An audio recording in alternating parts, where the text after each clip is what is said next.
Yeah, I feel like I've already gotten stuff. I'm already pissed. You're pre-sick. I don't know about pre-sick. In the beginning stages of sick. No, I'm not going to get sick, but I don't know. I was just like sneezing it up. Not good.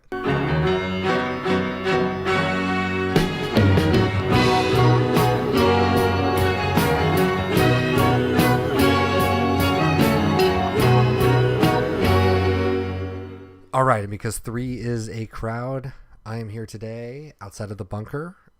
The cottonwoods are flowing. Our noses are probably stuffy. And this is sign on the window. How's it going, Kelly? It smells like burning. Is someone making a pizza or something? You don't smell We it? can only hope. No. Maybe they'll bring it up for us. So, we spent this week with a song called Wallflower. Wallflower, wallflower, would you dance with me? I'm sad and lonely too. Wallflower, wallflower, would you dance with me? I'm falling in love with you. Recorded in 1971, but wouldn't see the light of day, if you will, officially until 1991 on the Bootleg Series Volume 1 through 3. Before we get into it, I'll just bogart since Kelly has trouble talking today. I just want to say, if anybody's listening to this podcast real live, you might notice that we have done a few changes in the format. Not only have we stopped playing silly songs and little gags that are running as we were trying to figure out our way through this whole thing, but we've also completely revamped our spreadsheet in that we've consolidated. Purged is probably too strong of a word, but we've taken 130 plus songs out of circulation, mainly from the Basement tapes, and a couple of them from like Shadows in the Night, Fallen Angels, which were the Sinatra covers before he did Triplicate. I just put those into one and then took all the songs off. So we will only discuss those whenever we get an album. I think that this makes it a little bit better because then we're not going to get random Basement tapes episodes where we don't have much to say about it because they're a snippet or we can literally not hear a word they're saying. So we're going to confine those to their own thing. So we'll do a whole thing on country western influences on the Basement tapes. We'll do a whole traditional influence. We'll do the sort of half songs and the half baked ideas. And then we'll do the whole sort of short songs, little ideas for songs that never really were fully fleshed out. So we'll do a whole Basement tape things as we go. There's probably like 8 or 9 supplementals just bouncing around in my head. So don't fear, Basement tapes fans. There is still plenty of stuff on there. But so far we are whittling it down. So we're going to be just focusing a lot on Bob Dylan's studio albums from here on out. Everything else, bootlegs, Basement tapes, etc., are really going to be in the realm of the supplementals, which if you haven't listened to our supplemental yet, go listen to the first one. We'll have a second one coming out very soon, and we're going to keep doing them from here on out. So if you have any questions, tweet us. We're always around. We love the feedback. I know a lot of people are listening out there. So if you're listening, please let us know. But anyways, on to the episode. Wallflower, take a chance on me. This week has been tough on you in the last day or two, but how was the week prior? I mean, what has this song done for you? Well, personally, in this moment, I feel attacked because a little cottonwood bulb just flew in here. I said a bee could fly in here. There's no screening. This is Portland. We don't have that technology yet, apparently. So, yeah, I just want to complain. I just want to whine, and I want to lay down, and I want to just be sick. And my arm hurts, and everything is awful. I'm itchy from allergies, and my throat is all messed up. My arm hurts. The song's good. I listened to it a whole bunch. Actually, I found myself listening to it over and over, weirdly enough, which I haven't really done with most of the songs. Like, I didn't have a... I think we also had a really great playlist. I mean, if you're listening to this in real time, we are like gushing about our playlists, but we're getting really good at them. Not only we have like a collab channel between us, kind of like Jared Kushner and the Russians. We just feed information back and forth. But so we just kind of like collab and we put stuff on and we tell each other where we want to put the song. So if you're not following along, even if you don't like us, follow our Spotify because we have some fun shit. Usually some of it's really goofy because we just took Flower and just put Flower songs in there. But some of it's really good. We got some Cake songs in there that are like really on point. Even though they say Flower, you didn't even realize it. Yeah. So We'll talk about the playlist as we go because I think it's really important. And I thought it definitely highlighted for me. This song is really quite vapid. It's just kind of a nice little ditty. But I think that when you start thinking about it on a different level, it starts to illuminate itself a little bit. But in terms of notes, what do you got? Well, I didn't know this was a Bob Dylan song. Like, You thought it was like a cover? Yeah, okay. aside from the fact that I don't know a lot of Bob Dylan songs, I thought this one, because I think we just had kind of like a string of covers, or we've had a couple. We did. Well, and I think that was also the fear, is like we were going down a path where there were a lot of covers on there. There's still a few covers coming, but right. For the most part, that's really what The Purge was all about. Yeah, because I would like to listen to Bob Dylan written music. So this one was a Or even surprise. contextually. I would like to listen to the traditional songs in context, where they're all around one another. What was he feeding on in that moment? But yeah, just a random song that's not by Bob Dylan, but he's singing it. I mean, it's okay, but it's not ideal. But no, he wrote this song. This is totally his. It's super like country twangy, and I don't hate that. Yeah. It did make me think of that cake song immediately. That's why I Was the cake song? Put it on there. Bound Away. There's low visibility, gusty wind and rain. My carry-on luggage is still on the plane. Seconds turn to minutes, minutes turn to hours. Hours get you a lifetime in a grave with pink flowers.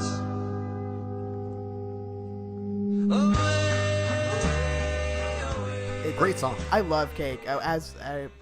When I heard this song, this Bob Dylan song, Wallflower, there you go, I immediately thought of that one, and I was like, oh man, I fucking love Cake. Like, I've seen them live, and I'm like, they're probably one of my favorite bands, like definitely in the top 5. I just kind of forgot about them, so I put their discography, and I was like, oh yeah, I know all the words to all these songs, except for this one that I didn't know that the word flower was in. Right. But well, it got dark. I mean, it was placing pink flowers at someone's grave. I mean, it's like the story of someone's entire life. Yeah. I don't know. It stood out for me to just kind of jump a little bit around in that, like, some of those songs on there are inherently dark. We put Flower by Soundgarden. Chris Cornell just died. Which I just found out today, even though he died 2 weeks ago. That's terrible. And Flowers in You, which is by Touche Amore, is a song about his mom dying. And so this whole idea of, like, Wallflower, Wallflower, won't you take a chance on me? Won't you dance with me?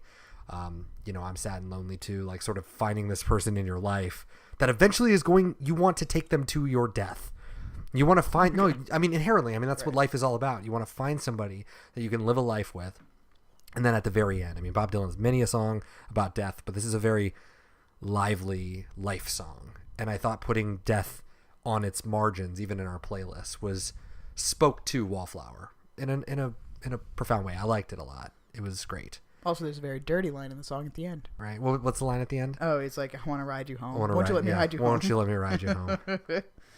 Please let me ride you home. Please let me ride you home. Quite the gentleman. Please let me ride you home. That's the one. So it's weird to talk about this song, but talk about all the songs around it instead, because the song is really straightforward. It's great. It's a twangy country song, but we had a bunch of covers on the playlist, and we did. We had the Doug Sam Band, which I'll get into a little bit in context.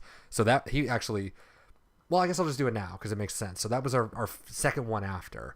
So that was a contemporary song. That was in 1972, I think. This is around the same time that we've talked about, like, Planet Waves. We did Planet Waves, and that was on Geffen Records. So he was just leaving Columbia, or about to leave Columbia at this point. So Atlantic was trying to woo him with a bunch of nonsense because he was about to do the Pat Garrett and Billy the Kid soundtrack for them.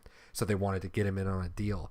So Doug Sam was just an artist on there, and so they were friends. I guess they met a long time ago. And they were just jamming out. So, like, the first iteration of this song, Wallflower, was just basically a gift by Dylan to that band, so that they all jammed out. And he's on that song. You can hear him in the background singing. Oh, really? Yeah, he was in the studio that day. So I got a little quote here from Clinton Highland about the song. So there's not a whole lot of writing about Wallflower, but I found this part quite interesting. So I'm just going to read the whole thing, and I'll just cut out if it doesn't sound good. But, quote, evidently recorded as a potential B-side to the George Jackson single, nothing perhaps exemplifies the dearth of inspiration that now ensnared Dylan than the reemergence of Wallflower that following October as a half-hearted duet with Doug Sam at sessions for the same band album on Atlantic. Quote, that Dylan should even remember such an insignificant song a year after he wrote it demonstrates someone largely working from a tabula rasa when it came to his songwriting. Reminded about the song during a radio special to promote the first bootleg series on which this first features, Dylan described it as, quote, just a sad song, one of those pathetic situations in life that can be so overwhelming at times. Oh, quite sad. that's Which kind of also fits right into kind of the songs that we were starting to choose around this. Yeah. So maybe we were picking up on something.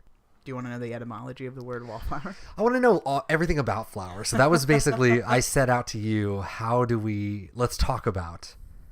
Yeah, etymology is great. You're always a source of etymology, but I also want to know about photosynthesis, basically. Oh, well, I didn't learn about photosynthesis. Well, I need to know about it, so I'm going to need you to tell me. All right, so first, real quick, the word wallflower, Yeah. 1570s is when it became popular, but it's because it was a type of flowering plant in Europe that would grow on walls or rocky surfaces. I mean, literally what it was. It wasn't used as the way we know it now until 1820. Okay. It was used to describe specifically women who stuck to the walls instead of dancing. And then in 1839, it was used in reference to a man for the first time in something that I couldn't really get a source for, but that's what it says, 1839. And then in 1888, Kipling used the term wall prop as an analogous term for wallflower, but that was in reference to a man too. So basically the late 1800s ish is when it became pretty ubiquitous with it. So I think today we would sort of see it as somebody who sort of is just in the corner, somebody who's not standing out. So sort of a beautiful flower, if you will, but only if you kind of look at it. You're not drawn to it. Right. But if you are, you might become obsessed with it. What do you want to know about flowers, Daniel? Well, you told me that you watched 3 children's educational videos, and I think I need to know pretty much everything about those. The first fact I learned about flowers that was startling, and I drew a funny face in my little book, is that they have ovaries. I did not know that. Ovaries are where the seeds grow. Well, makes sense. There's all kinds of things with stamens and stigmas and pistils. You're the girl of my dreams, and a pistol it seems, but you shoot me straight and true. Time to lay down my bets. Oh, I put all my money on you.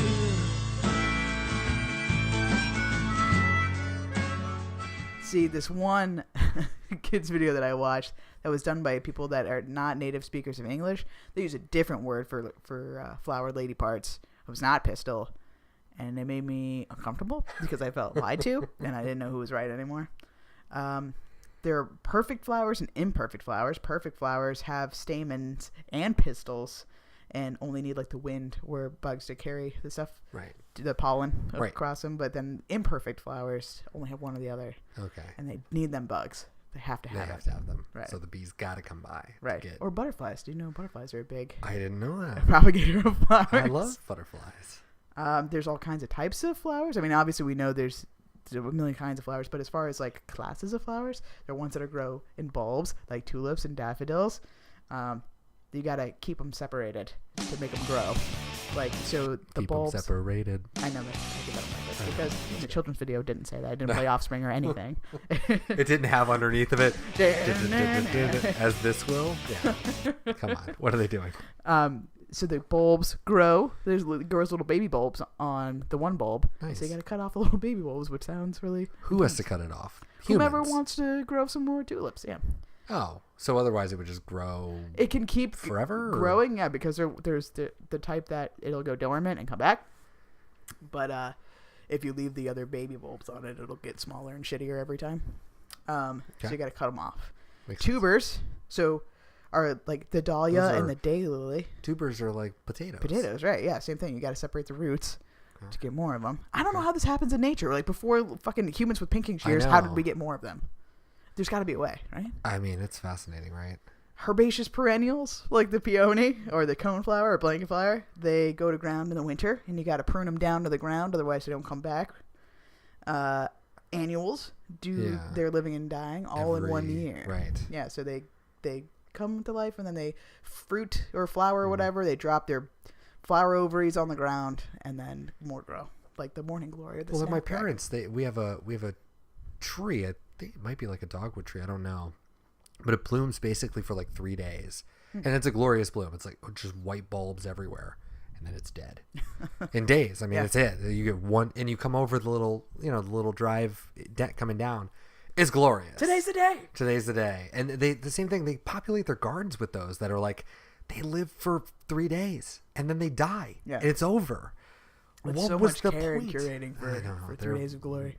Weird. What humans? The We're last strange type of people. flower is the biennial, which lives and dies in 2 years. It takes 2 years to do. I couldn't have guessed.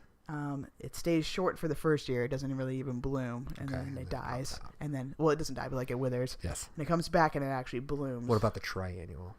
Okay, that's not a thing. It could be. Flowers that are biennial include black-eyed Susans, which is another name for Rebecca, I believe, and Sweet Williams. Didn't know there was a flower called the Sweet William, did you?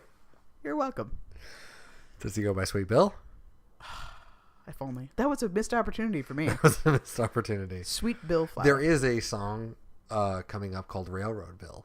Okay, this has got to stop. No, This I'm just Bill saying. situation. No. Well, I know, but can you imagine how great Railroad Bill is going to be when we finally get to listen to that? That is on our list. That's exciting. Viewers, the Bills are not. They're not gone yet. Well, I really appreciated that. Do you want my idea of photosynthesis real quick? This is what I think it is. Yeah. Okay. I'm sure you can get this. All right, so the seed is in the ground and it needs water and sunlight and soil to grow. Sure. I think that's important. Right? And Not then sand. and then or it gets clay. bigger and it grows leaves, and the leaves have like chlorophyll, which are like whenever they draw them they look like weird batteries stacked on top of each other. You've already gone way further than I would have. Chlorophyll is like, what's the thing that's the powerhouse of the cells? Remember that for meat cells? Mitochondria? Yeah, chlorophyll are the powerhouse for plants, and then mitochondria. Good fucking job. It's for the like animal cells. This is all gonna be wrong. And It's then, wrong. So the chlorophyll battery things, they take the energy from the sun and they Right. make plants grow. They do. and that's that is it. it. That wasn't on my educational video. It was all about stamens and pistils. It was really uncomfortable. Yeah, you should have looked into photosynthesis. I think that's important. Yeah. And so, are wallflowers actual flowers? Yeah, I mean, like I guess, said, they were in but like we could find them today. Yeah, probably right. I don't know. Like again, they're in Europe. They might not be. Yeah, They might not have. and it's also just become a colloquial term. I wonder if we even saw a wallflower, like a rose, we know what that is, but like if we saw 4 flowers on the wall, I don't think any of us would say like that one's the wallflower. The rest of them are not. I think if we saw a flower on the wall, we would call it a wallflower. Well, I think that's what the people in Europe did in the 1500s. Daniel. They were like, "Hey, that flower, it's right on the wall right And there." then someone wanted to ride it home. The Diana Krall version of this song appealed to my gay sensibilities, and I appreciated that. That one was actually the most tame. That was the most like normal. Yeah. Well, I like that she took the very first verse and played it again at the end. So this song's only 2 minutes and 45 seconds long. It's a short song, yeah. Which, again, I also love. This is a great song. It's good if it droned on, because it's so again tepid and just sort of normal. But But her it's so even adding that beautiful. verse and it's- again was yeah, nice. I agree. I agree. So And it's it's only so like and it 3:15. sounds good. Even Dylan's version, you can tell right away. It's like, man, there is a strong melody. Oh, There's yeah. a strong, just the way the syllables hit. It's just like this is the right amount of words. There's nothing really being said here, Well, that's but I it's think lovely. that's part of the reason I listened to it so much. Like, not only was it in the playlist, but like, it was really easy to listen to. This was like, there's no digesting. This is turn your brain off, listen to the nice jangly, twangy guitars, and that's it. Yeah, I completely agree. Yeah, I think that the same one was probably the most raucous of all of them, just because it seemed like they were just kind of fucking around, having fun, and that was like what 1972 needed apparently. But I don't think it's really that great. The Diana Krall one, I don't know who she is. She's a jazz vocalist. I know about her. Yeah, and she's did lots of records. It was lovely. It was really lovely. Although I was disappointed a little bit because maybe I should plug in my computer. I was a little disappointed because it said it was live. Oh. It was a live recording of it. The whole record was like a live record. I didn't hear the fucking crowd at all. No. I thought we would surely get a clap. But that's a weird thing about live albums that I've found going forward in my years is that sometimes it's almost like it is a live performance on their part, but they don't care about the crowd that much. They don't really put them in. That's why I like the ones that are a full night. We talked about Sufjan a couple of weeks ago. I love it because you can hear the crowd cheering and then it goes into the next. So I wonder if that was maybe a weird like amalgam of a tour she did and just sort of throwing stuff on there. She's married to Elvis Costello. Oh. I say that because I found out that she's not gay, and that made me sad. But Elvis Costello's cool. I guess. Actually, when I went to go see Dylan for the first time in 2007, it was actually Amos Lee and Elvis Costello opening up for him. Weird. I totally forgot about that. Name an Elvis Costello song. So Ironweed was the next one that was covered. the That was female like- bluegrass. It was, Nice. yeah, that was really good because it was sort of the inversion where the guys were the background singers and the girl was the one singing it. Loved it. I really liked that one because they got. Well, actually, it wasn't them. It was the David Brownberg Quartet, the four guys or whatever. That was possibly my favorite because whatever type of like banjo they were playing was lit. Like it was tuned incredibly. Oh, that and was they the were guy just, that was excited about making his own violin or yeah, whatever? and that's it. And that's the only album that's on there. I have no idea who they are. And then another possible favorite is the Holmes Brothers, which were really fun because they're like a soul band. I mean, they do a lot of covers like this, but you could I like the way that they sort of gave each line to each brother, I assume, because I think it's like three just elderly black guys that are singing Wallflower. And I mean, they weren't elderly their whole lives, obviously, but they were elderly here, at least from their Spotify photos. Benjamin Button's David Holmes band. The only thing that I do appreciate on their part, and they're the only ones that did this, is that there's the line in there, "Mine alone, Wallflower." So he sort of inserts those words in before getting into the chorus again. Every single one of them, except for the Holmes Brothers, indulges that line. Nobody else did it. Did you not? You never caught on that? Well, I know one of the versions. I thought it was the guy that was really stoked about his violin. Like out of nowhere, they're all jamming and it's fine. And then he goes like, "Brrr!" I was like, "That's really." So maybe that was that. I hope that was I right. don't even know what you're doing right there. I'm telling you, man. Like later in the song, it's just like. So maybe that. See, this one's my least favorite. It's so boring. Hang on.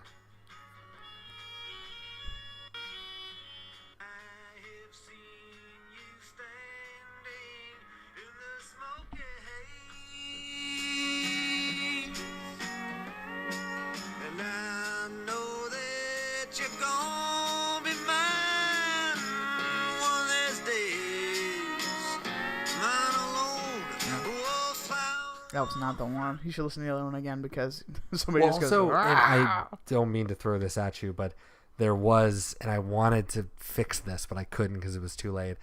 I remembered that there is, on volume 10, Another Self-Portrait, there is an alternate version of this. No shit. That has a lot more slide guitar. Oh. I know. It's kind of a Daniel. bummer. Well, it's not on Spotify, so I Right. kind of like blanked on it until I was searching this for, for song stuff, and I was like, oh no, I of feel course there deprived was. now. So I'll just give it to you so you can listen to it. So you're saying the Bob Dylan one was probably your least favorite of all of them? No, I love. Oh, you love yeah, the Bob yeah, Dylan yeah. one. Okay. The Holmes The brothers. Holmes that was Brothers. the Oh most no, fun. I don't think it was the best, but that for no reason at all stood out to me. I'm just like, oh, all right, guys, you guys are straight laced. Not going to get into this mine alone business. You're just giving us the straight stuff.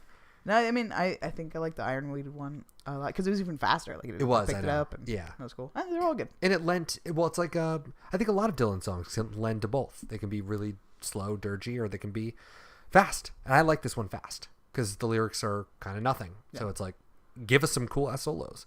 And I thought the quartet did really well. So I think this is a weird song that I think gets better with every interpretation of it. Sometimes Bob Dylan's really hard to cover, but this is a very just classic, straightforward song. I really loved it. Nice and easy to listen to. Very easy. No thank you. Very easy. And there's nothing really contextual to it, which is also kind of nice. I mean, it was just a song recorded. In theory, it could have been on something like New Morning, but I think it was even recorded after that. So it's sort of in a weird limbo of Bob Dylan at his sort of creative ebb, the first one of his career, coming off of Nashville Skyline and kind of Self-Portrait's lack of clarity as to what he's trying to do. And I think this was part of that, and part of New Morning's sort of just tepidness. Very tepid song. Tepid's the best word I got for the day. Do you know if you played it live ever? I wouldn't be surprised, actually. It's just so fucking catchy. Like, not to say that his other music isn't, but it's so easy to listen to. And a lot of his music is not that. But some of them are challenging. This is not a challenging song. Well, I'll give you that. It's not challenging. There's plenty of great humdingers that he can get into. So I'll disagree with you on that. I have a little reference. Never played it live. Oh. It's so weird that this was plucked from obscurity. Like, this little know-nothing song that was just on some... This will become a consistent thing where, why is it that something by Blind Willie McTell? Like, he just, again, thinks that it's not worth his time. And he recorded it in a one-off take, I'm sure, and was like, cool, I got to go get a burrito now. And like, that's it. And then other people are doting on it. And I mean, Diana Krall's entire fucking identity for that album or live tour was Wallflower. The name of the record was Wallflower. Everything was built upon that song. Oh. Like, it's crazy how the world works. And someone like Bob Dylan, very unique in that his footprints are just so large that they kind of, everybody falls into him in some way. Like, even if Diana Krall didn't care, she would listen to this song and be like, this is dope. I like this. It's like, oh, Bob Dylan, fine, whatever. I don't really like him, but I love this song. Yeah. He appeals to everybody. So I think this is one of those classic examples of that. Yeah, so anyway, so we're going to go ahead and recommend some stuff. So this is the part of the show for that. So Kelly, beyond your sickness, your destroyed arm, that's going to probably fall out here any minute, and Wallflower, what else were you sort of listening to? Where's your mind at this week? If I made myself a sling and wore it to work, is that a bad idea? I don't think it's a bad idea. I think it would just raise eyebrows. I found out that MTV Classic is a channel, and it's changed my life for the better. You were living in the 90s all week. It was so good. It was so good. It made me sad. I like almost to the point of tears when I found it, because VH1 Classic, if anyone is familiar, used to be a channel that was geared towards baby boomers. So it was like, lots of behind the music and just bands from the 60s and 70s. And yeah, it was all fine and good, but they got rid of VH1 Classic and replaced it with MTV Classic in August last year. And it's more geared toward Gen Xers, which means it's all 80s, 90s, and early aughts, which is my sweet spot. So they just have solid hour blocks of music videos from the 90s or from the 80s. And I happen to catch it during a 3-hour block of 90s music videos. And you better fucking believe I didn't change the channel once. And it's amazing. I don't think I'd ever heard of them before. Arrested Development, which is a alternative hip hop band from the 90s. Amazing. That video encompassed every single thing about the 90s that I loved, and that's what almost brought me to tears. It was weird clothes, weird angles. We zoomed in for no reason. There's like fisheye lenses. It's a rap song, but the beat is like an alternative kind of song. It's not really like a rap beat as we would think of it today. 1992. It was fucking glorious. I love it. MTV Classic, specifically Arrested Development, but then also we can throw out Far Side and Tribe Called Quest and all that great stuff that happened in the early 90s. I saw a man with no clothes, no money, no plate, Mr. Winter. That's his name. No one ever knew his name, cause he's a no one. Never thought twice about spending on an old bum until I had the chance to really get to know one. Now that I know him, to give him money isn't charity. He gives me some knowledge, I buy him some shoes. And to think blacks spend all their money on big colleges, still most of y'all come out confused. Go ahead, Mr. Winter.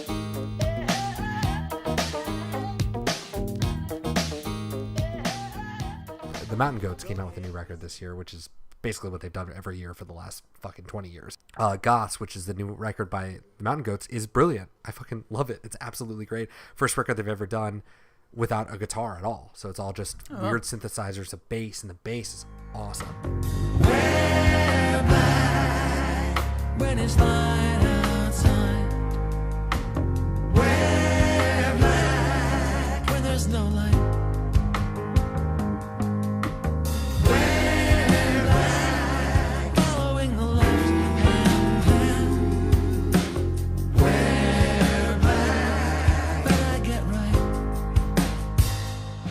So they're just going, and they're usually like centered around a very specific theme, and it's all really cohesive and it's all really there, and you really feel it. So we're at the point in the episode where we're going to pick next week's show. So how did you think this one went, Kelly? What? We want a commentary about how I think I did. curious. I'm so fucking tired. I feel like garbage. I know I keep saying it. It's because it keeps being true. Well, you seem to be doing fine though. Not doing fine, but you're holding up, which is good. My voice is not belying how I feel. No, well, true, but your voice is sounding good. Well, which yeah. is good. So, because it was rough earlier. no, that's totally cool. So I'm not prepared. Clearly, give me 44 seconds. So if you go to sotwpod.com, you can find a link to our Google list. So you guys obviously will not be able to edit it or do any bullshit like that, but you can certainly look at it. I spent my working day today. Instead of doing work, making this thing pretty, making some yellow borders on the albums, making some blue for the records, red for the bootleg series. There's a science behind all of this, and so I might release a blog post too in the future. You can probably find just sort of what did we cut, what didn't we cut, what's here, what's not here, why did I keep Good As I've Been to You and World Gone Wrong, but got rid of Fallen Angels and Shadows in the Night. So we're going to explain why we did that versus why we didn't. However, we were at like 638 or some nonsense like that last week. We are currently at 529. Random.org, what is your guess, Kelly? Before we do that... My nose is whistling. I know, I heard that. Oh. I'm going to delete Wallflower. Oh, thank fucking God. So we don't fuck this up. Well, I think you should test not deleting it and see if we get blind, willing to tell. I think maybe that's the key. I mean, no, not right now. Please, God. Oh, you sure? Yes. We could just try it. No, I don't want to know what could have been. Okay, cool. So I'm going to go ahead and delete the row. So 485 is coming off. Last week it would have been something different. So whatever the fuck it is now.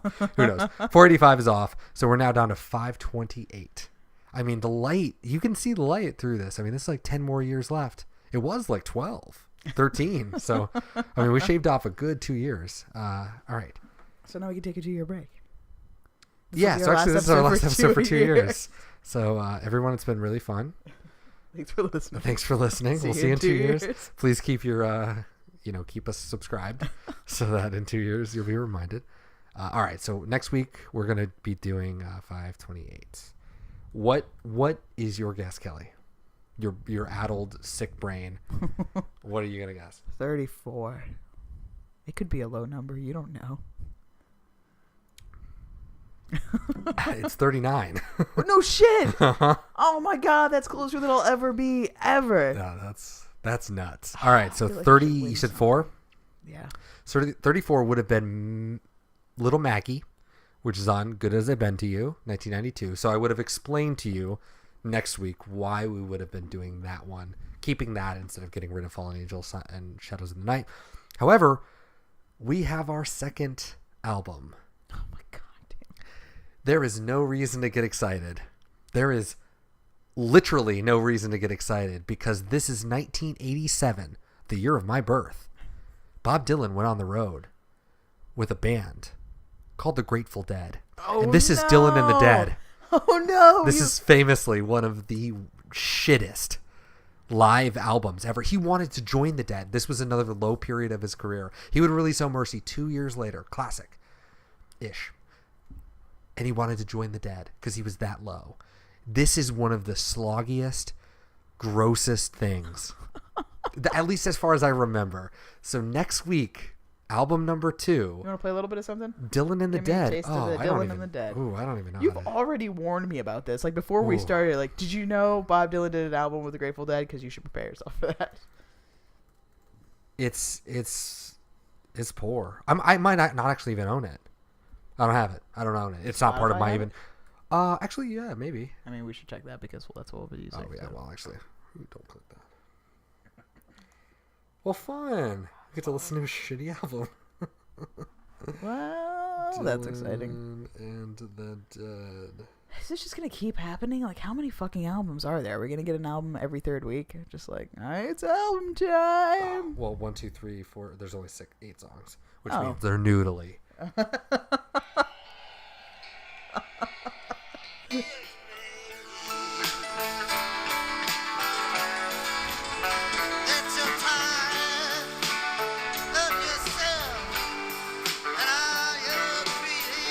Fine. Not if you've heard the original. So are these like Bob Dylan songs? Oh yeah.